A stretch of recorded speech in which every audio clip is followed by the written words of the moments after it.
Greetings, YouTubians, and welcome back to Wayne Sharp World, where today we're taking a look at a new offering from Best Tech Man, or should I say a new version, because this is a model that's come out in the past, but now we have a new blade shape as an additional option, and I think it's a really good one. This here is none other than the Best Tech Man Dundee Sheep's Foot. Now, before I go any further into this review, I want to thank you guys for tuning in today. If you like what you see, please do me a huge favor, hit that subscribe button, follow along, and I will continue to bring you the content. Now, let's take a look at some overall specs on this knife right here. We have an overall length coming in at 8.1 inches, a blade length of 3.46 inches, and a blade thickness at 126 thousandths. Blade material on this guy is D2, but fear not, when you hear the price, that will just be okay. We have a sheep's foot style blade, obviously, with a very nice thin flat grind, handle length coming in at 4.64 inches, and a handle thickness at 466 thousandths.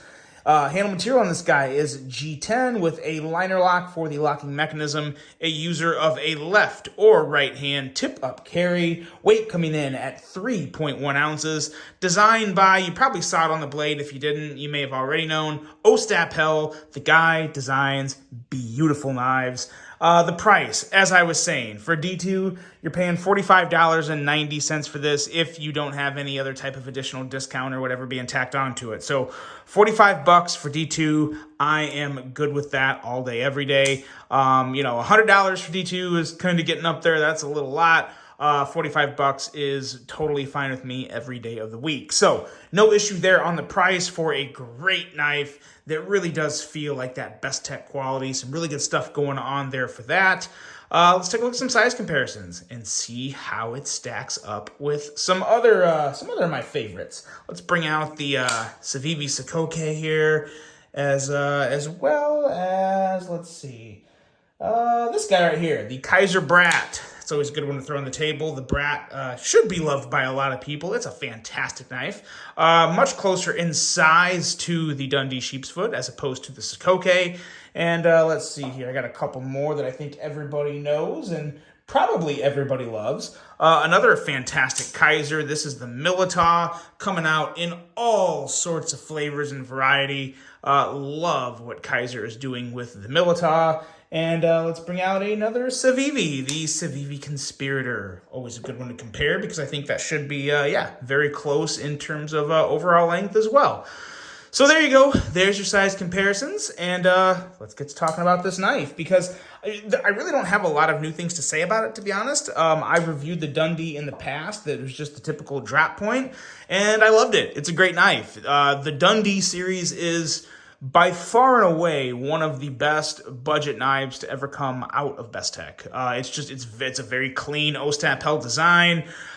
This blade is phenomenal. We are looking at 14 thousandths behind the edge, so very, very thin and slicey. A really nice looking PVD, a gray PVD coating on the blade, which I think is just a great coating. I really love. I mean, obviously steel is, silver to begin with, but when you add that flat gray finish to it, I think it does it wonders. It looks great, especially when you have that beautiful fuller there to kind of blend everything together, add some aesthetics, and a nice swedge up here that leads into the tip.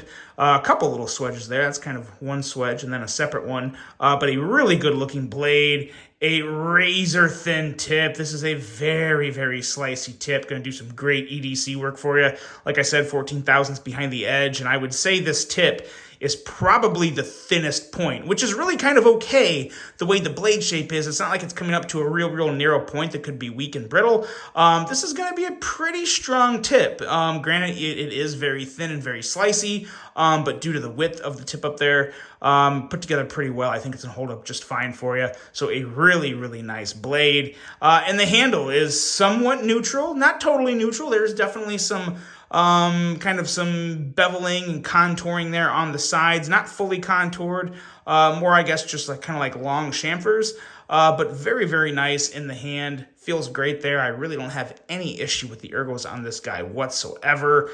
And I think it's also worth noting here, this white handle, they do list it as white G10. It's a little more ivory to me, maybe like an eggshell white. It's not like a very bright white. Let's see here. Let me bring this out. I feel like This is the Vosteed Raccoon, and to me, this is a true white. And yeah, I guess maybe it's pretty close. I guess maybe comparing it to the other one now, I may be taking that opinion back a little. I guess it is just a pretty much a white G10. Kind of looked like it had a little bit of a gray finish to me, but I guess not now comparing it. Maybe I got a little color blind issues going on. Who knows? But so we will stick with the white G10. Let me know what you guys think of white G10. I know it's great for writ dyeing, but not everybody writ dyes their knives. I feel like a lot of people do, but definitely not everybody. So let me know. I know some people don't like white G10 because it can get dirty really quick and really easy. Some people don't like that. Other people, like I said, love to writ dye it. So let me know your thoughts on white G10 if you want to see more of it, or if you would prefer to just, have like black G10. I do think black G10 with this gray PVD would look really good too. And really just about any other color. So yeah.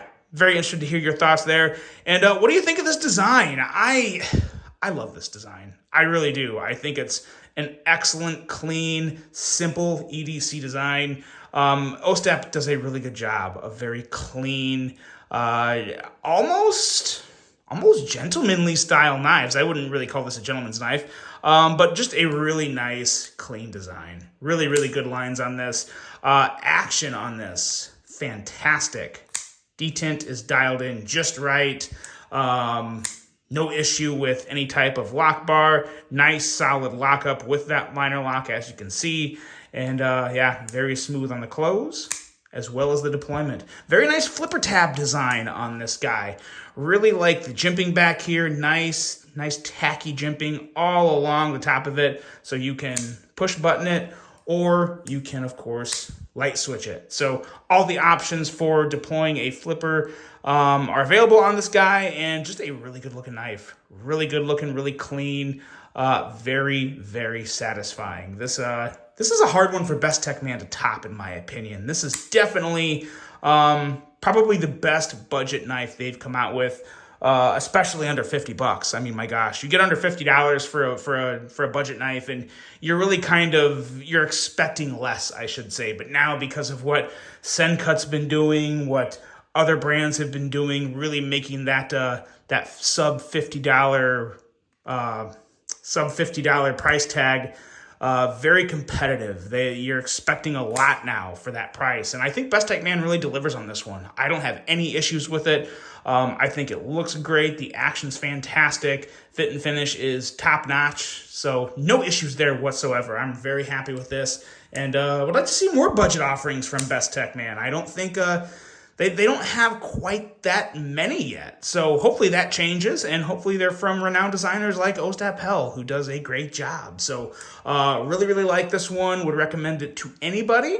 Let me know what you guys think of the Best Tech Man Dundee Sheep's Foot version. Really hope you guys enjoyed this one. Hope you have a great rest of your day. And until the next one, I'm out.